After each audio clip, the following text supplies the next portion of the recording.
Attention. Alors aujourd'hui, je vais vous montrer comment fabriquer votre rig de minage. On passera uniquement sur tout ce qui est composants informatiques, que tout ce qui est construction, vous avez tout ce qu'il vous faut sur internet. Donc, il vous faut en tout premier lieu une carte mère. Donc celle-ci, c'est une ASRock H110 qui permet de brancher 13 GPU dessus. Il vous faut avec ventilo plus processeur, donc cela ce sera un i5 compatible avec cette carte là. Je vous mettrai le lien en description pour la compatibilité des processeurs qui sont avec la carte. Nous avons une RX 580, une Nitro, que vous pouvez trouver chez ce fabricant avec beaucoup de difficultés sur internet. Également, il vous faudra barrette mémoire, donc une DDR4 4 Go fera largement l'affaire, car elle ne sera pas vraiment très utile, c'est juste pour faire tourner le Windows. Un disque dur SSD, donc là vous pouvez voir c'est un 120 Go, on n'a pas besoin de mettre 1 Tera là-dessus, ce qui une fois de plus, il ne sera pas vraiment utilisé. Au niveau des câbles, il nous faut donc, en premier lieu, un câble qui va relier l'alimentation à la carte mère, le câble qui va relier la carte mère, le disque dur et l'alimentation, un autre câble pour relier carte mère alimentation, celui-ci qui va relier la carte graphique à l'alimentation, et bien évidemment le câble d'alimentation, l'alimentation à la prise. Pour l'alimentation, on a pris une Gigabyte 850 watts pour éviter les problèmes de, pas surtension, mais de surconsommation, car plus votre alimentation est chargée, dans un sens, si vous avez par exemple 800 watts de prise sur 850, mauvais. Parce qu'il ne faut pas que votre alimentation dépasse une consommation au moins de 70%. Donc veillez toujours à laisser 200 à 250 watts de libre. Quitte à en mettre 2, ce sera plus sécure dans le sens que, vu le prix que vous allez y mettre dans les cartes, ce serait ballot que vous avez 3000 € de cartes qui soient cramées pour une alimentation à 100 €. Donc, ça c'était pour la présentation des divers équipements. En termes de câbles, vous allez avoir besoin d'un petit câble comme ça, donc c'est un petit câble pouce-bouton, un petit on-off, qu'on va brancher au niveau des petits pins de la carte mère, et le petit câble de raccord, donc qui va se brancher carte mère au disque dur. C'est parti pour le montage. Voilà. Alors, au niveau de la construction des équipements, pour ceux qui vont vouloir mettre un maximum de cartes, il va vous falloir du coup plusieurs alimes. Au niveau des alimes, si vous en mettez deux, il va vous falloir un câble de ce type là, qui permet de raccorder deux alimes avec une seule sortie. Du coup, il va se mettre là. Vous mettrez vos deux alimes branchées ici, donc au cul de l'alimentation. Donc à ce niveau là, vous avez les 12 pins, ou les 24 pins plutôt, qui se brancheront. Ce câble là va se brancher 1 sur la lime, 2 sur la sortie ici. Pareil pour la deuxième lime qui ressortira là, qui se branchera sur votre carte mère. Au niveau de l'alimentation, dernière chose, si vous êtes prêt à mettre un certain prix dedans, mettez-le aussi dans l'alimentation, à choisir plutôt de la gold, voire même au-dessus, donc de la platinium ou autre, pour éviter les problèmes de surchauffe et du coup que votre alimentation parte en fumée, avec tout ce qui va avec. Au niveau du montage de la carte, j'ai déjà mis le processeur avec le ventilo, je vous passe l'étape d'assemblage, hein, vous en avez suffisamment sur internet. Donc nous on va juste passer à l'étape du branchement des divers composants, la lime et tout ce qui va avec. Hop. Donc, hop. Vous avez sur tous les cas vous avez des petits détrompeurs. Donc à chaque fois quand vous les branchez, vous avez un petit clip qui va s'entendre. Ça veut dire que c'est bien raccordé. On va faire déjà tout ce qui est un peu chiant, on va dire. Alors ce petit câble là, généralement vous avez la dock de la carte mère qui est livrée avec la boîte, mais dans le doute où elle ne l'est pas, sur la carte mère vous avez divers petits pins que vous avez à ce niveau là en bas. Voilà.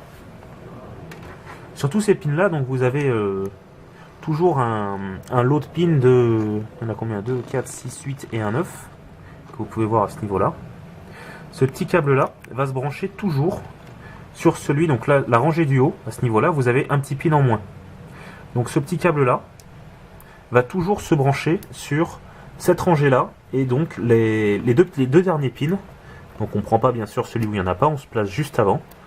Voilà, donc ce qui fait qu'il nous en reste en bas toujours un de libre. Ça, de toute façon, on s'en fiche, on ne va pas l'utiliser. Rangée du haut, à partir du 3 et 4e pin, c'est là où va se brancher votre bouton. Pour toutes les cartes, ce sera toujours la même. Sous la rangée de pins, vous aurez un petit nom, ça s'appelle JPF1. Alors, hop. Ensuite, on va brancher. Donc pareil, sur ce câble-là, vous voyez, il y a plusieurs... Là, vous avez 2 détrompeurs, là, vous n'en avez qu'un seul. Pour regarder au niveau de votre carte mère, hop, ici, elle attend 2 détrompeurs. Donc on sait que ça va être ce morceau de câble-là qui va être sur la carte et l'autre sur la lime. Hop. Voilà, le petit bruit pour me dire que c'est bien clipsé. Au niveau des câbles déjà, ça c'est fait. On a notre câble de la carte graphique, donc qui se branchera par la suite sur l'alimentation.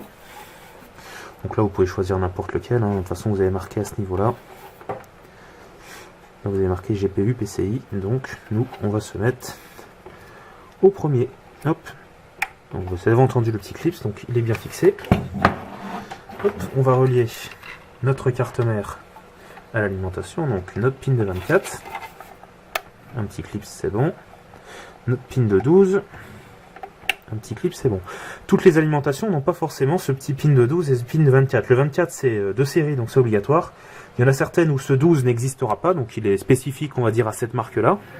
Vous pourrez en trouver d'autres où ce petit pin n'existe simplement pas. Hop. Alors, on va brancher carte mémoire. Donc là vous avez 2 slots. C'est pas comme si vous en avez 4, donc du coup vous pouvez le brancher un peu où vous voulez, ça n'a pas vraiment d'importance. Si vous en avez 4 et que vous voulez mettre deux barrettes mémoire, veillez à les mettre toujours sur les mêmes couleurs. Vous aurez du noir ou du blanc, du noir et du rouge. Si vous voulez en mettre 2, les 2 sur le noir, les 2 sur le rouge. Et bien évidemment les 2 mêmes modèles. Vous n'allez pas mettre une barrette mémoire de 4 Go et une barrette de 8. Vous pouvez en soi, mais bon, c'est un peu dégueulasse déjà. Et en plus, vous risquez d'avoir des erreurs quand vous allez démarrer, qui va vous dire que les fréquences ne sont pas les mêmes, ainsi que la puissance de la carte. Ensuite, on a notre petit câble du coup qui va raccorder notre SSD. Donc, encore une fois, ce petit pin là du côté de la lime. Donc là, on a des 6 broches. Hop, on branche. Le petit son, donc pour me dire qu'il est bien branché. Et on va raccorder notre SSD.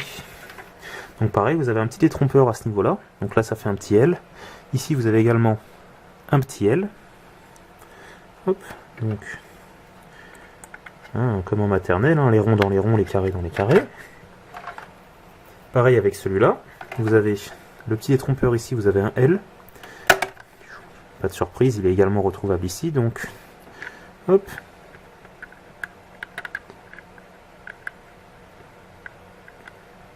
Que je dis pas de bêtises. Ouais.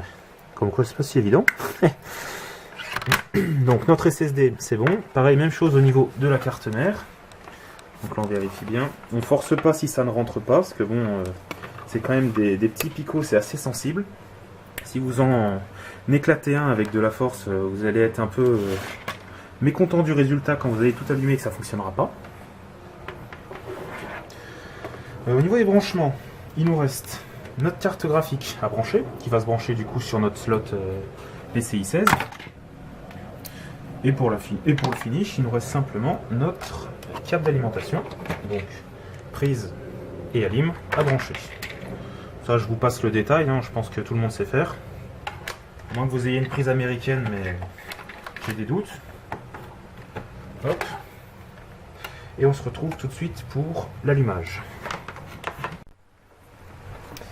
Donc au niveau du branchement, il ne nous reste plus que la carte graphique à brancher. Au niveau de la carte graphique, vous allez avoir, parce que là malheureusement c'est une grosse, ces pins. Alors ces pins, c'est ce qui va déterminer si vous allez payer cher ou pas la consommation électrique. Parce que plus la carte graphique a besoin d'être alimentée, plus malheureusement elle va consommer. Donc les cartes graphiques, vous avez généralement une broche de 8, comme ici, et dans le pire des cas, 2 broches de 8. Donc là on en a une de 8, une de 6, donc ça va aller encore. Mais vous allez voir tout de suite de quoi je parle. Donc, on branche la carte graphique au niveau de notre carte mère, donc pas compliqué, hein. Vous avez deux détrompeurs à ce niveau-là, un grand et un petit. Hop, donc, le grand dans le grand, le petit dans le petit. Vous avez entendu un petit clip derrière, c'est normal, c'est qu'à ce niveau-là, hop. Voilà. À ce niveau-là, vous avez pareil un petit clip qui va s'enfoncer dès que la carte va faire pression sur le mécanisme, donc on y retourne. Hop.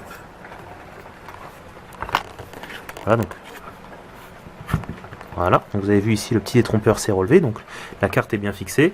N'oubliez pas, si vous avez besoin de les retirer, de d'abord abaisser le détrompeur, parce que sinon vous allez tout arracher et après vous allez pleurer. Donc par la suite, notre câble d'alim qui va brancher la carte graphique, notre 6 dans le 6, le 8 dans le 8, jusque là pas compliqué. Pareil, vous allez avoir des petits clips qui sont normalement sur la carte, pas forcément audibles, mais quand vous allez le brancher, vous allez sentir. Celui-là on l'entend, voilà. Hop. Au niveau de la carte, vous avez ces deux gros tuyaux. Sur certaines cartes, ils sont pas vraiment chauds, mais dans le doute, ça c'est du plastique. Également ça. Donc mettez pas le plastique sur le truc chaud, parce que sinon votre câble va juste fondre dessus. Donc évitez de faire contact avec les radiateurs, comme ça au moins tout le monde sera content, on évitera les départs d'incendie. Donc notre carte est bien fixée, on essaye de faire quand même un truc propre, hein, même si dans l'ensemble on va pas se le cacher, vu comme ça c'est bien dégueulasse. J'ai juste retiré la façade de la carte pour éviter que vu que c'est posé sur une surface, que ma carte soit pas bien enclenchée. Il y aura une petite façade en métal qui sera mise devant, un peu de ce type là. Vous avez une petite façade de ce type là. Donc ça c'est une carte de merde, hein, littéralement. Vous pouvez les dévisser. Généralement vous avez des petites vis un peu partout. Vous pouvez les dévisser si vous avez besoin de place. Moi c'est ce que j'ai fait. Vous avez quand même accès aux divers ports pour brancher vos câbles. Ensuite on y va. Donc en parallèle j'ai branché tout ce qui était clavier souris. Hein, ça paraît quand même assez évident pour se servir d'un ordinateur. Également une connexion internet, parce que sinon pas d'internet, pas de rig. Parce qu'il ne faut pas oublier que ça envoie des informations et que ça en reçoit. Hop, on allume notre alimentation, notre petit bouton qu'on a branché sur nos deux pins, on allume et là, la magie opère. Au niveau de l'écran, donc ici c'est de l'HDMI, mais bon, la résolution, on s'en fout totalement. C'est pas ça qui va faire que ça va mieux marcher ou pas. Mais si vous avez un affichage, c'est quand même nettement mieux. Au niveau du disque dur, je vous passe l'installation, hein, c'est un disque dur classique, hein, vous avez besoin des divers logiciels, je vous les mettrai en description pour savoir ce qu'il vous faut. Je vais faire un rapide passage dessus. Moi j'utilise comme miner déjà Phoenix Miner. Après vous en avez plusieurs, hein. Moi c'est celui que j'utilise parce que j'aime bien. MSI Afterburner pour tout ce qui est profil de la carte, je vais vous montrer par la suite. GPU-Z pour vérifier la mémoire de votre carte, ainsi que sauvegarder le BIOS. Vous allez voir ça tout de suite. Donc ici, on peut voir que la carte, bon j'ai le DR5, on s'en tamponne, c'est pas le sac principal. Pour sauvegarder le BIOS, c'est cette petite flèche à ce niveau-là. Et la mémoire de la carte, si je dis pas de bêtises, elle est ici à côté du DR5, donc c'est Inix. Donc mémoire Inix, vous avez plusieurs types de mémoire, vous avez Micron, Inix et Samsung. Ça, c'est très important au niveau du BIOS. Si vous allez changer votre BIOS, déjà en premier lieu, vous le sauvegardez, parce qu'on n'est pas à l'abri en cas de connerie. Et de deux, si vous ne mettez pas la bonne mémoire dans votre bonne carte, la carte ne démarre plus. Donc ça veut dire réparateur qui par la suite va peut-être vous dire qu'il n'y arrive pas. Et moi je serai là sur le bon coin pour acheter votre carte HS. Ensuite, vous avez ATI Flash qui va permettre de flasher le BIOS. Pareil, à exécuter en tant qu'administrateur, vous avez pas mal de tutos sur internet qui vous expliquent le fonctionnement du logiciel. Généralement, il est accompagné des deux autres que je vous ai présentés. Hop, donc celui-là, on va attendre qu'il se lance. S'il daigne bien se lancer. Mais en soi, c'est pas vraiment le... Bon, pour le minage, c'est pas vraiment utile, c'est plus pour optimiser la carte. Donc là, actuellement, vous pouvez bien, un RX 580 Series. Ici, vous chargez votre BIOS, programme, vous le lancez, ça vous dit de redémarrer, ok, tout le monde est content. Vous démarrez, ça fonctionne, super. Et ensuite, pour terminer, vous avez le Polaris. Polaris, donc pareil, c'est à peu près la même chose que que l'ATI Flash, mais bon, ça fait quand même 2-3 trucs différents. Moi, c'est ce que j'ai utilisé pour les 580. J'ai pas été chercher de BIOS sur internet ou autre pour éventuellement booster ma carte, parce que j'ai déjà fait l'expérience de ce qu'on trouve sur internet. Par moment, vous tombez sur un truc qui est plutôt pas mal, et par moment, vous avez une carte qui monte à 80 degrés. Donc, pour faire de la merde, je préfère la faire moi-même. Bon, il veut pas se lancer, c'est dommage. On essaye comme ça va être peut-être mieux. Non plus. Bon, j'essaierai plus tard de vous trouver une photo, si ça fonctionne bien. Vous avez certaines cartes qui, au niveau du MSI, tout ça sera à 0. Donc ça veut dire que votre carte, entre guillemets, normalement, n'est pas détectée. Mais il y a certaines cartes qui sont simplement capricieuses. Donc là, vous pouvez voir ici qu'on est sur de l'adrénaline. C'est le driver, donc on va le changer, parce que vous allez voir pourquoi. Mon truc s'est enfin démarré, donc là, vous les clipboard, non. Donc voilà la gueule que ça a. La gueule que ça a, donc vous allez voir au niveau des BIOS, on va prendre n'importe lequel, voilà celui-là, très bien. Il est pas supporté, donc c'est super. 580, pareil, hop, voilà. Donc ça a cette tronche-là. Littéralement, j'ai rien touché, j'ai juste appuyé sur One Click. Ça augmente comment ça s'appelle, au niveau des lignes qui sont au-dessus, là, à ce niveau-là, ça va juste copier une des lignes pour la mettre sur la fréquence du dessous. C'est suffisant, il n'y a pas besoin de faire plus. Vous sauvegardez votre BIOS, vous ne le remplacez pas, ça se passe au-dessus. Vous avez marqué Save BIOS en haut. Vous le sauvegardez, et ce sera donc à faire par la suite avec le ATI Flash qu'on a vu tout à l'heure. Ça, on s'en fout, du coup il va m'ouvrir 3 fois, il est marrant, voilà, il est content. C'est bon. More Power, pardon. Donc pareil, même chose. Vous passez votre carte. Moi c'était une 5500, donc j'ai fait le truc. Pareil, il vous demande le BIOS. Donc Open BIOS, CEO, Load. Voilà, actuellement c'est de la 580, donc on s'en fiche littéralement. Mais je vous montre juste rapidement ce que ça donne. Donc à ce niveau-là, pareil, vous avez ce que vous retrouvez de l'autre côté avec le truc dégueulasse de Polaris, vous l'avez également là-dessus. Les fréquences à toucher, je vous laisse ça voir sur internet parce que je ne m'y connais pas suffisamment pour vous dire tiens, faut changer ça, faut changer ça. Chaque carte est différente et bien évidemment, chaque carte a sa configuration propre. Donc ça, hop, on s'en fiche. Donc là, on a bien vu là, que la carte est branchée. On va déjà regarder juste ce que ça donne avec la carte de base. Donc le logiciel s'ouvre. Si vous avez un message rouge, bon, comme partout, rouge, ça veut dire qu'il y a un problème. Généralement, c'est soit la connexion internet, soit si vous l'avez mis sur un riser, le riser qui est peut-être pas bien configuré ou qui est peut-être simplement défaillant. Bien évidemment, cette fois-ci, il ne charge pas le DAG. C'est super, il y a tout qui déconne en ce moment. C'est très lent.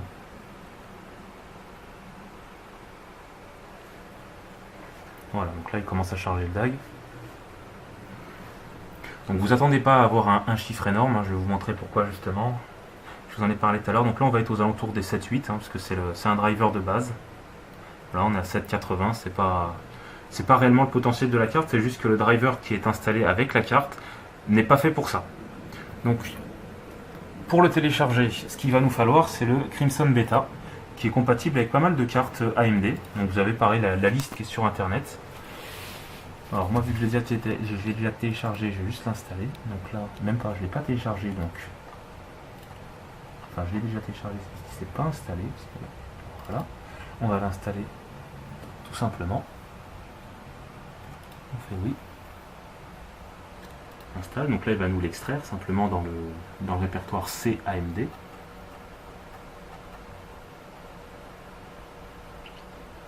Bon là littéralement il n'y a rien de passionnant, hein. Je vais juste l'installer et puis le redémarrer. Donc si tu veux passer un petit peu, je te mettrai un timer dans la barre pour arriver directement au redémarrage, parce que là c'est juste du suivant et du redémarrer.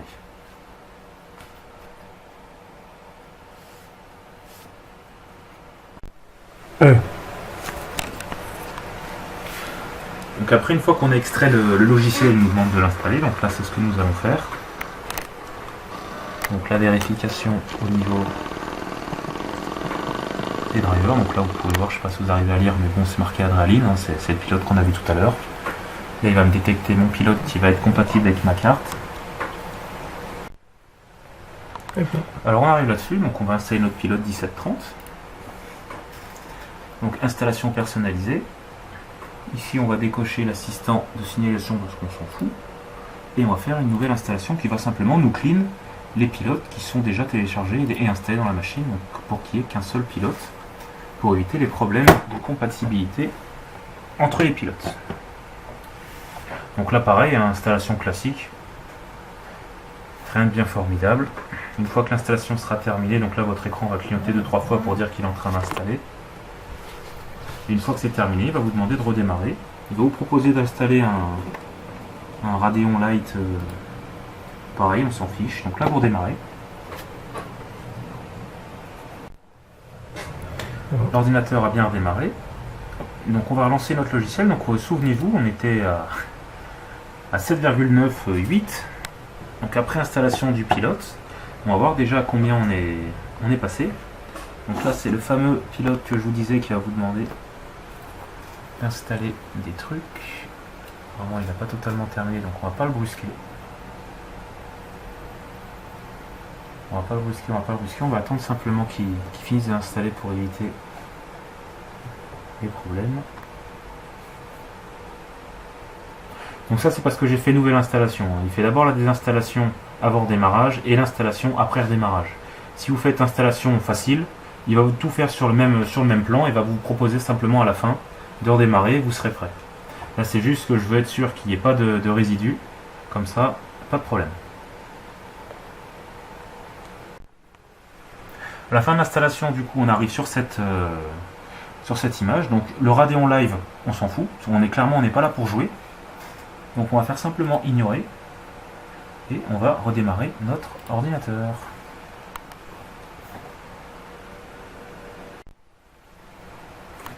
Le redémarrage est terminé. Cette fois-ci, on ne va pas avoir de petits pop-up d'installation, tout vient de se passer. Donc maintenant, on va juste vérifier que notre driver, ici, Crimson Beta, est bien installé. Donc au-dessus, c'est les réglages basiques, hein, j'ai rien touché. On va lancer notre mineur. Donc pareil, le mineur, je ne vais pas vous faire de vidéo, hein, vous en avez suffisamment sur internet, comment les configurer.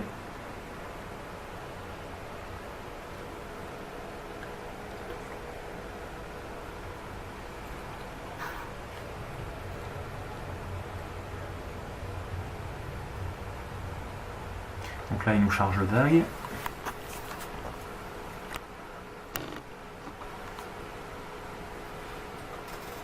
Donc là, vous avez vu, de 7,8, on est passé à 27. Un peu flou, mais bon, c'est quand même visible. Donc 27, il va faire une première passe haute, il va descendre un petit peu. Donc là, on est retombé à 24 à un moment, ou 26, ouais, 26 puis 24, et il va remonter. Donc ça pareil, hein, plus vous avez de cartes, plus vous avez de hash rate, et du coup plus votre rig sera performant. On va conclure là-dessus. Donc là vous voyez, on est sur du 29, donc pareil la carte a déjà un BIOS à l'intérieur qui lui est propre. J'ai pas encore fait de modif sur la carte, mais bon, elle tourne déjà bien. Donc là vous pouvez voir, on monte facilement à du 31. Voire 30, bon après ça dépend, ça va aussi un petit peu.